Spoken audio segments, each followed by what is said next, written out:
hermanos, me es otorgada esta parte para compartir con cada uno de ustedes nuestros anuncios semanales de la Iglesia de Dios en Sánchez Libertad. Los lunes tenemos doctrina de 7 a 8 p.m. Los martes tendremos evangelismo dirigido por las damas a las 5 de la tarde. Y a las 8 de la noche tendremos nuestro discipulado dirigido por el pastor Pedro Julio Fernández por nuestras plataformas YouTube y Facebook. Los miércoles a las 7 de la noche tenemos evangelismo dirigido por los caballeros. Los jueves tenemos nuestro servicio de sociedades de 7:20 a 8:45. Este jueves dirigen los caballeros. Los sábados tenemos nuestro discipulado de niños de 4:30 a 5 para niños de 2 a 6 años y de 5 a 6 para niños de 7 a 14 años, así como también nuestro culto evangelístico dirigido por jóvenes de 7 a 8:30. Y los domingos tendremos nuestros dos servicios, de 8 a 9 y de 10 a 11. Dios le bendiga, les esperamos.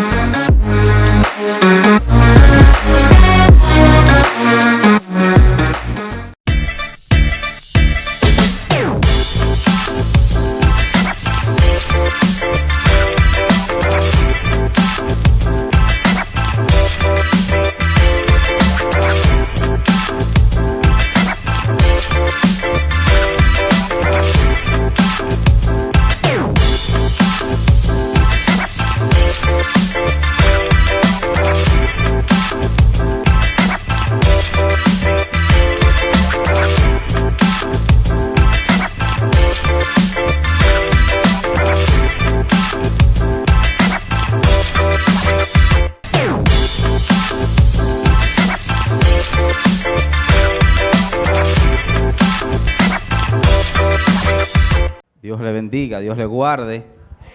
¿Cómo están en esta noche? ¿Cómo se sienten? Es una bendición estar en la casa del Señor, amén. Para mí siempre he dicho que es un privilegio poder estar en su casa y una vez más compartir con cada uno de ustedes en esta noche, amén. De verdad que es una noche especial. Nosotros tendemos a decir que es especial, ¿verdad que sí? Pero Dios ha estado de una manera sobrenatural en este lugar.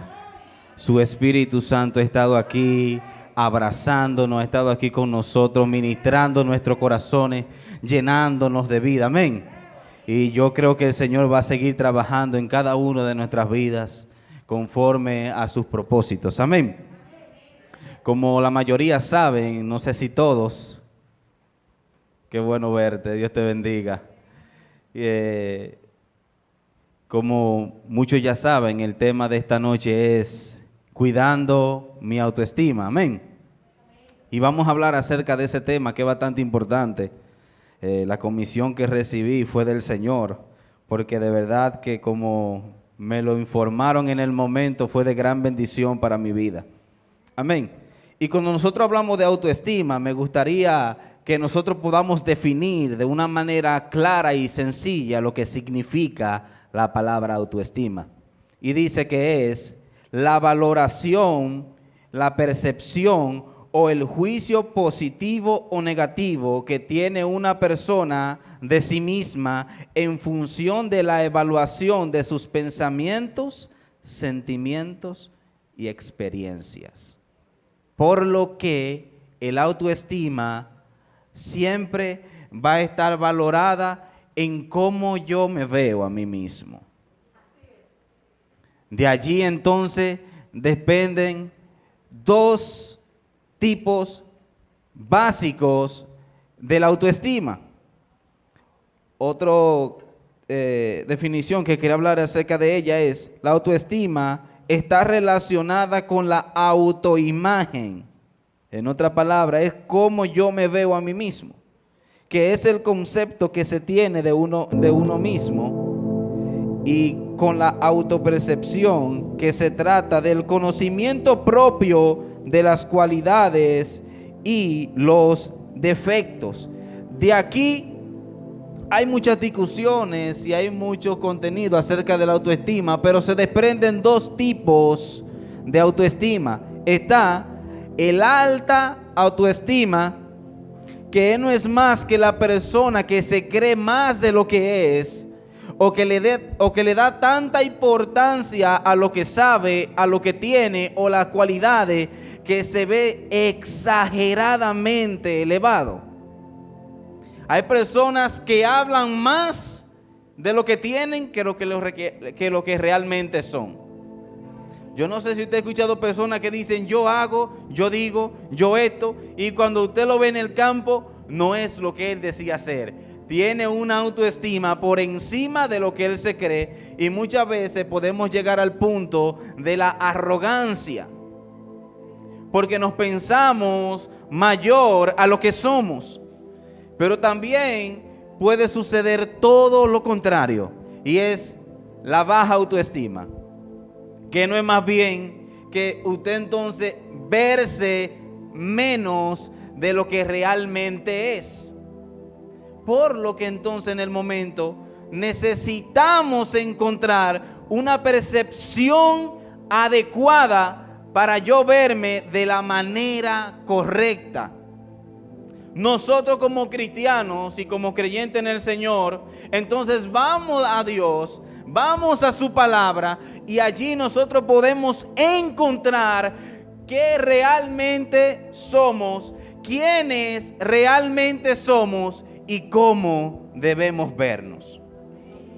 Y para esto vamos a responder a la primera pregunta, que es la siguiente: ¿cómo te ven los demás? Porque es importante cómo las personas me perciben a mí mismo. Porque leíamos en la definición que nuestra autoestima se va construyendo, y según los psicólogos y estudiosos puede modificarse, porque va a ir variando de cómo yo me veo a mí mismo, a la luz de qué.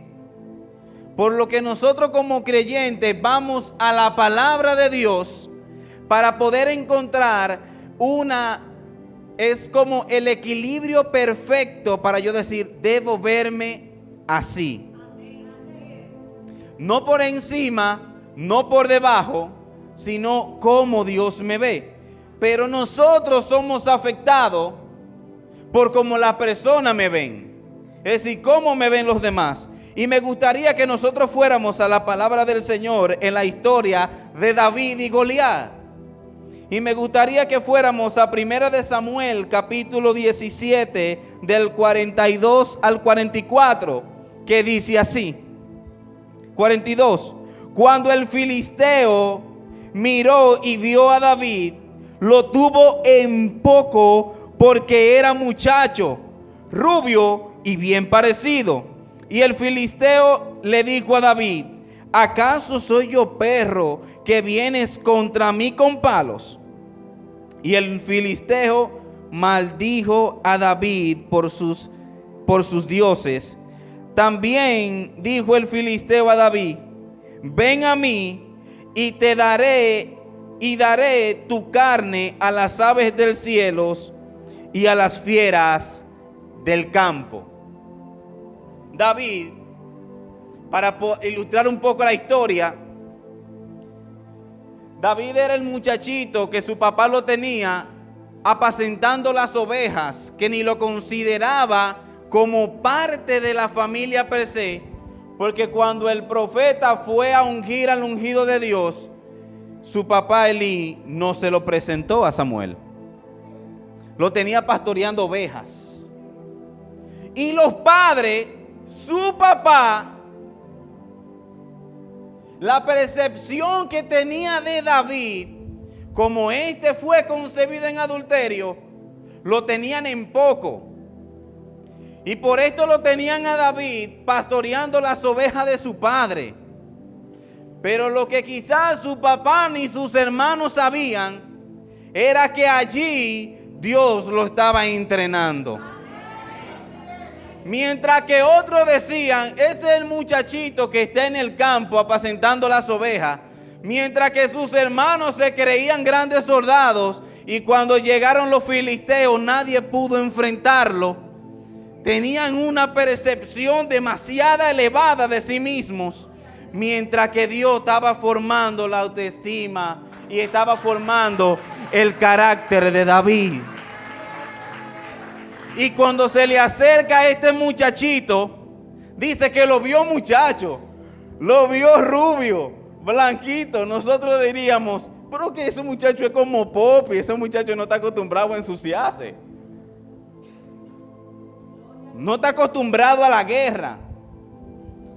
Lo que Goliat no sabía era que el muchacho era él delante de David. Porque lo que David había pasado y el proceso que estaba pasando David en su vida era lo que lo estaba preparando para la respuesta que da David a este hombre, que la trataremos más de adelante. Pero como estamos hablando y respondiendo la pregunta de cómo me ven los demás, tenemos que tener algo bien claro. Y es que si vives tu vida basado en lo que los demás piensan, nunca vamos a tener un carácter definido, nunca vamos a tener una posición definida. Y yo siempre voy a estar en el comentario del momento para saber cómo pararme, cómo comportarme y qué decir. Pero Dios estaba preparando y estaba formando a David donde nadie lo veía. Y por eso es que David, cuando se acerca a Goliat, no le dijo de qué familia era. Ni siquiera le presentó sus credenciales. David solo le dijo una sola cosa. Una sola cosa, y es que hoy tu cabeza será cortada y tu cuerpo se lo voy a dar a las aves del cielo y a las bestias que están en el campo. Pero eso era como lo veía el filisteo. Eso era como lo veían ellos. Ahora vamos a otro ejemplo que se encuentra en el libro de Números, capítulo 13, del 31 al 33. Aquí veremos la historia de los 12 espías. Dice el verso 31, pero los hombres que habían subido con él dijeron, no podemos subir contra ese pueblo porque es fuerte, porque es más fuerte que nosotros. Y dijeron,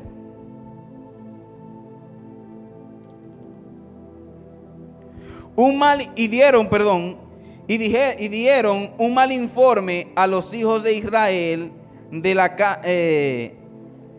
la tierra que habían reconocido, diciendo, la tierra por la que hemos ido para reconocerla es una tierra que devora a sus habitantes, y toda la gente que vimos en ella son hombres de gran estatura.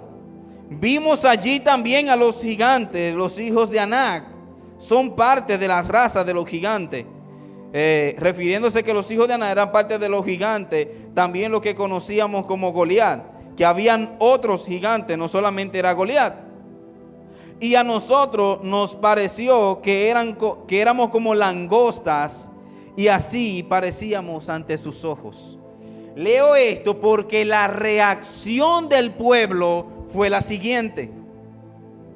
Se levantaron en el capítulo 14, se levantan contra Moisés y le dicen, tú tenías que dejarlo en el desierto.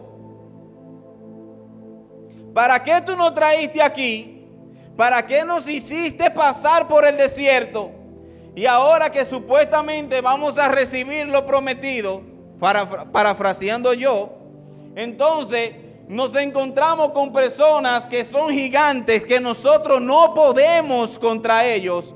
Y el pueblo se levanta contra el líder porque veían demasiado grande aquello lo que tenían que enfrentar. Y la percepción de aquel grupo de 10 espías cambió totalmente la determinación del pueblo para entrar a la tierra prometida y poseer la promesa que Dios le había dado. El comentario de 10 cambió la mentalidad de toda una nación que iba en pos a una promesa de Dios.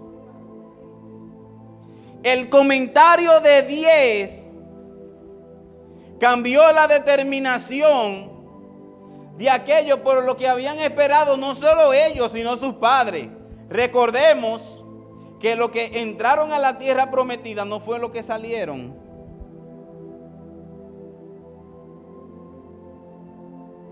Porque era un pueblo que tenía una mente esclavista y dice que solamente entraron los jóvenes que eran de 21 años para abajo. Pero estos muchachos no habían visto lo que vieron sus padres. Y comenzaron por el comentario de 10 a decir, tú tenías que dejarnos allá en el desierto, tú no traíste aquí. Y ahora nosotros vamos a tener que enfrentar a esta gente que ellos que saben, que lo vieron, amedrentaron al pueblo con un mal comentario. Porque dice que llevaron un mal informe. Lo importante que es el comentario y la palabra de un líder para un pueblo. Porque tanto puedes afectar como motivar a que sigan hacia adelante. Lo que tú digas. Por eso es que nosotros estamos respondiendo a la pregunta, ¿cómo te ven los demás? Pero lo que tú digas va a afectar a alguien. Alguien un día se me acercó y reconoció algunas cosas que yo había visto y que él había visto en mí. Y desde ese momento yo dije, aunque yo no lo sepa, alguien siempre me estará mirando. Alguien siempre, al que te tiene en su corazón de alta estima, lo que tú hagas, lo que tú digas, puede afectar su corazón y su percepción.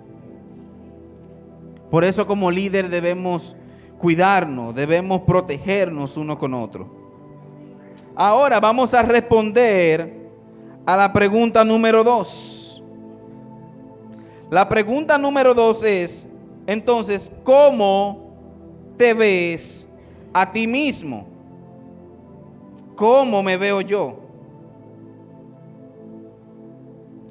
Dice el libro de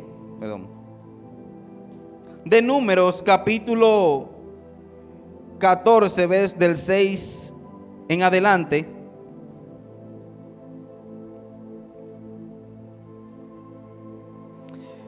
Para tratar la misma historia o la segunda parte de lo que estaba pasando en el libro de Números. Dice, y Josué, hijo de Num, y Caleb, hijo de Jefoné, o de Jefón, que eran de los que habían recorrido la tierra, rasgaron sus vestidos y hablaron a toda la congregación de los hijos de Israel, diciendo, la tierra por la que pasamos para reconocerla es buena tierra en gran manera. Y el Señor se agrada de nosotros, nos llevará a esa tierra y nos las dará. Es una tierra que emana leche y miel. Solo que no os rebeléis contra el Señor, ni tengáis miedo de la gente de la tierra, pues será presa nuestra. Su protección le ha sido quitada y el Señor está con nosotros. No le tengáis miedo. Pero toda la congregación les dijo a los que, pero toda la congregación le dijo a los que apedrearan, que lo apedrearan. Entonces la gloria del Señor apareció en la tierra, en la tienda de la reunión a todos los hijos de Israel. Y le explico. Luego que los 10 dieron su testimonio, Entonces Josué y Caleb se levantaron y le dijo, no, no es así. Porque primero, si ustedes se fijan, dice, esa tierra a la que nosotros fuimos es buena. Porque el Señor prometió que era una tierra donde fluye leche y miel. Y cuando ellos fueron, pudieron comprobar la riqueza que tenía la tierra. Luego dice, el Señor ya no está con ellos. Y como el Señor nos las ha prometido, Él estará con nosotros y nosotros le venceremos. Pero luego el pueblo comenzó a reunirse contra ellos y querían apedrearlo, pero dice que la nube del Señor bajó y los cubrió y no pudieron hacer lo que querían. Pero lo importante de todo esto es que nosotros vemos el testimonio de 12 personas, 10 que decían que era imposible por las personas que estaban allí, pero habían 2 personas que no se dejaron influenciar por la decisión de 10. 2 personas que no decidieron creer, mientras aquellos 10 estaban atormentados porque decían, esas personas son demasiado fuertes para nosotros. Esas personas son demasiado grandes. Nosotros no podemos, nos parecemos como langostas. Mientras que Josué y Caleb decía, ellos se parecen como langostas delante de nosotros. Pero yo no sé si usted se fija la percepción entre los dos, entre cómo la gente te ve, pero ahora cómo tú te ves a ti mismo. Porque mientras los 10 espías lo veían como gigante, Josué y Caleb lo veían a ellos como la langosta. Pero lo que a mí me impresiona es que ellos no están basados en su capacidad ni en su fortaleza. Ellos tenían 2 argumentos básicos. Uno, y yo añadiría un tercero. Uno, Dios dijo que era una tierra donde fluía leche y miel y nosotros lo comprobamos. Número 2, ya Dios no está con ellos.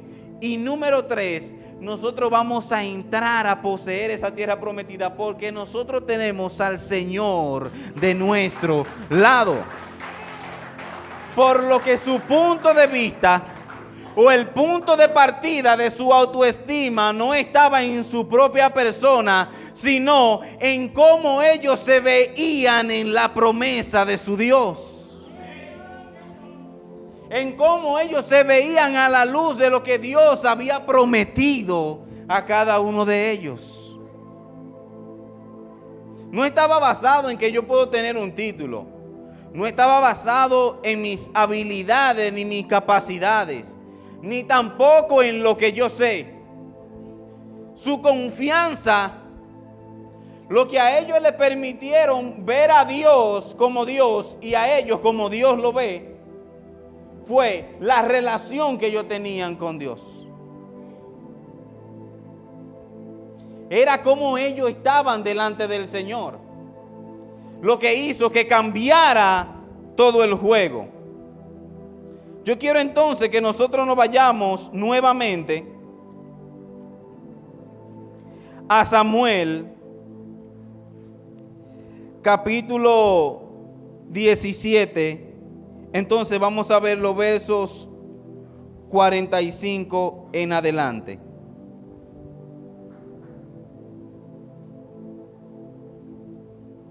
Samuel 17 del 45 en adelante.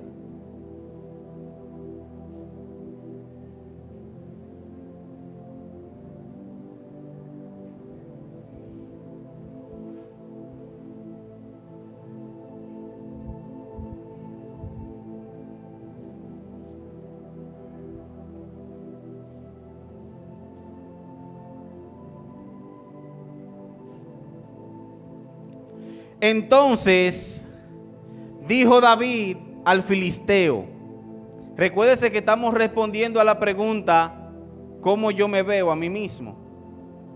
Entonces David dijo al filisteo, tú vienes a mí con espada y lanza y jabalina, mas yo vengo a ti en el nombre de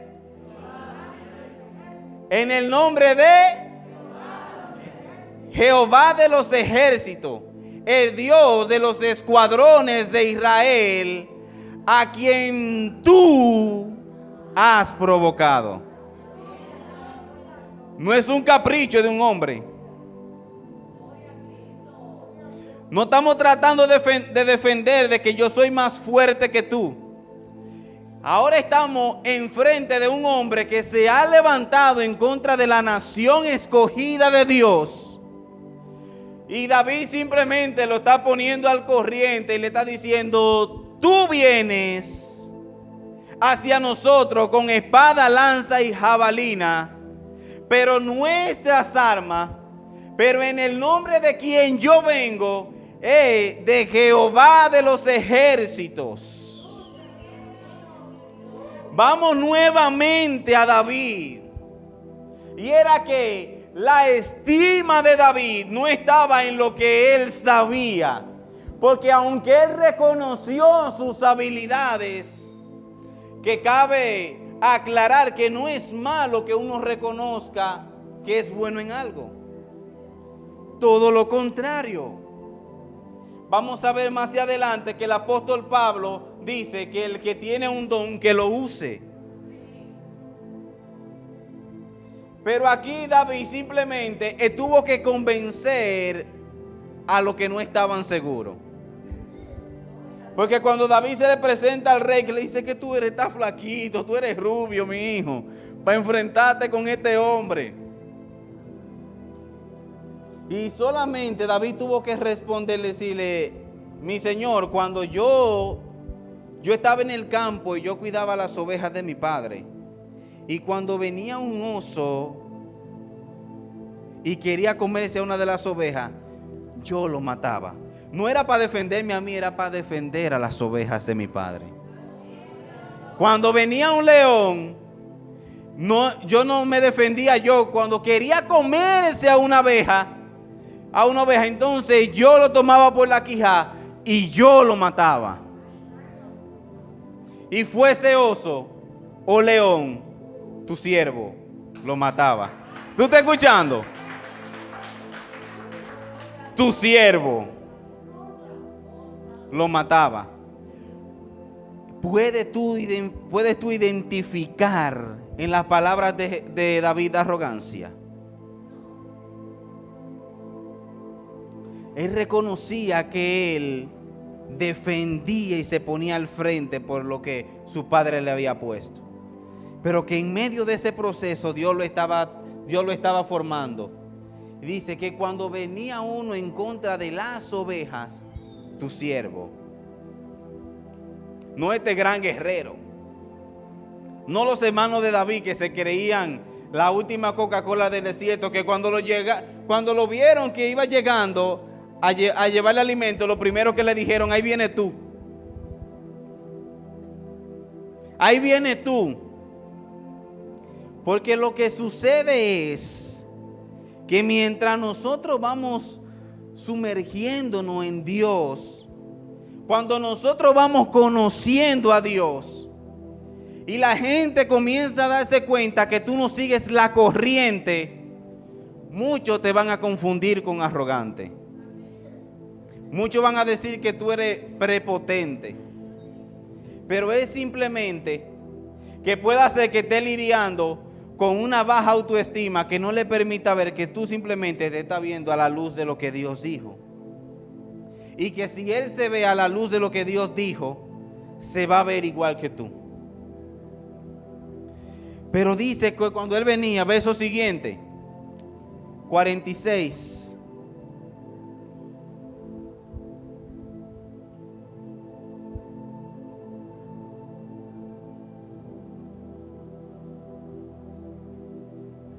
Póngamelo en la pantalla, que este no lo tengo acá.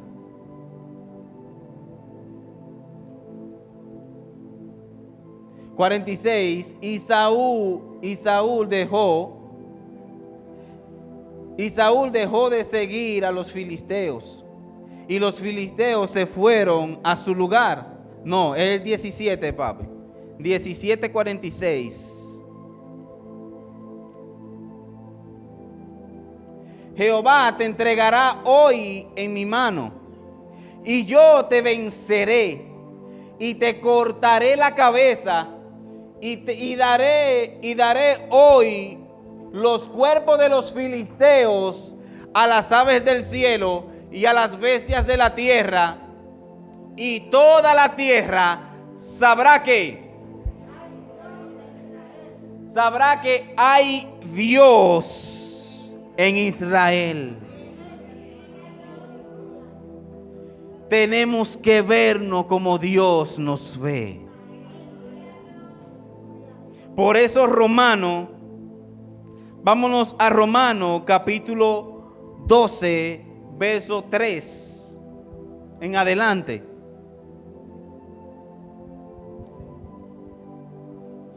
Digo pues, por la gracia que me es dada, a cada cual que está entre vosotros, que no tenga más alto concepto de sí mismo del que debe tener, sino que piense de sí mismo con cordura, conforme a la medida de fe que Dios repartió a cada uno.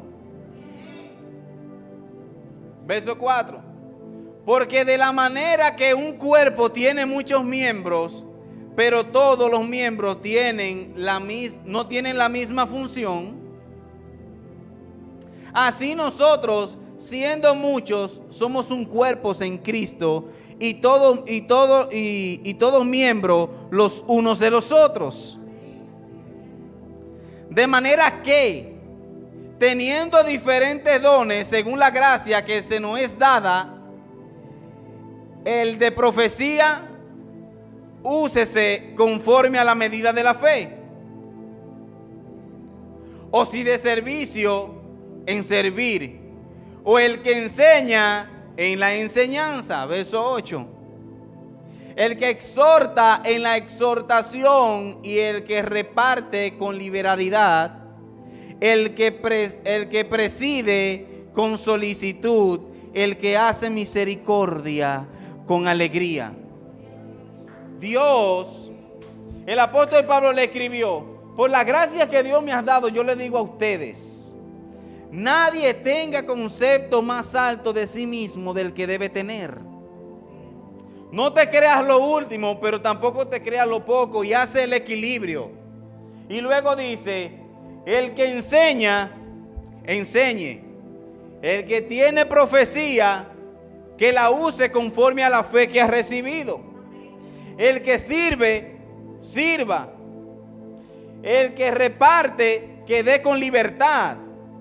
Dice, el que lidera o el que preside, eso es como liderazgo, como dirigir, que lo haga con diligencia o con solicitud.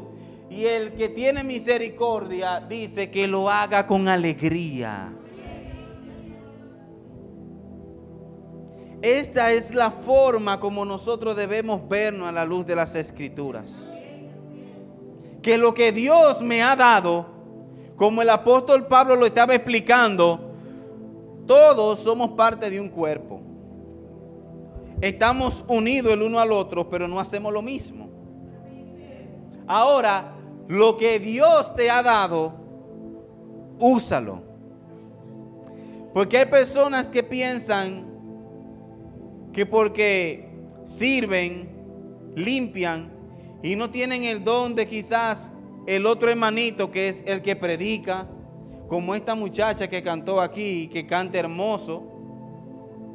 Uno piensa o puede llegar a pensar, no, es que eso es para ellos. Entonces solamente servir es cantar y predicar. De ninguna manera. Todo lo contrario. El Señor resalta que hay dones y hay personas que sirven, que no están aquí adelante, que son más dignos de honra que el que está. Que son más dignos de honra que el que está. Yo estoy predicando aquí por el trabajo de un equipo que quizás no lo van a ver las cámaras, o usted que está aquí en el lugar no vio el trabajo previo. Pero gracias a ese trabajo, hoy nosotros podemos recibir lo que hacemos. El pastor que dirige una iglesia, es imposible dirigirla ellos solos. Es imposible dirigirla solo. Pero hay equipos, pero hay un grupo que ha decidido trabajar detrás de bambalinas que para el Señor son más honrosos que el que está al frente. Así que usa lo que Dios te ha dado. Y no nos creamos la última Coca-Cola del desierto, pero tampoco lleguemos al nivel tan bajo, que eso no es humildad. Humildad no es decir que yo soy tan poquita cosa, que no voy a hacer nada para no dañarlo. Es que debemos tener un concepto adecuado de quiénes somos. Somos hijos de Dios y Dios nos ha llamado a servir. El que enseña, que enseñe. Pablo dice, de profecía que profetice, conforme a la fe. El que de misericordia, hágalo con alegría, porque cuando se refiere a misericordia está hablando de ayuda. Involucra ayuda económica. Hágalo con alegría. Y que lo que esta mano haga, que no lo sepa esta. Porque lo que hacemos, lo hacemos para el Señor. Porque lo que tú haces, lo haces para el Señor. Y a la medida que tú te sumes a ese cuerpo que dice, yo voy a levantarme, yo voy a creerle a Dios y lo que Dios me ha dado, lo voy a poner en su obra. Yo sé pintar bonito, eso aquí se necesita. Yo sé cantar bonito, aquí se necesita. No hay don, no hay regalo que no pueda ser útil en la obra del Señor. Porque Dios lo ha dado. Vamos a levantarnos a creer que somos hijos de Dios. Vamos a levantarnos a creer de que Él nos ha llamado con planes específicos en su pueblo. Que es cierto, no somos indispensables, pero por algo Dios nos escogió. Si te vas por arrogante, olvídate que la obra de Dios no se va a detener. Pero cada uno de los que estamos aquí y cada uno de los que ha decidido servir al Señor son importantes para su viña. Porque la viña es mucha y los obreros son pocos. Y el Señor nos mandó rogar por los obreros. Oremos por los obreros, porque siempre habrá necesidad de obreros en la casa del Señor. Siempre. Dios le guarde, Dios le bendiga a cada uno de ustedes y que el Señor les bendiga cada día más de su vida. Amén. El Señor le bendiga y la persona que continúa por este lugar.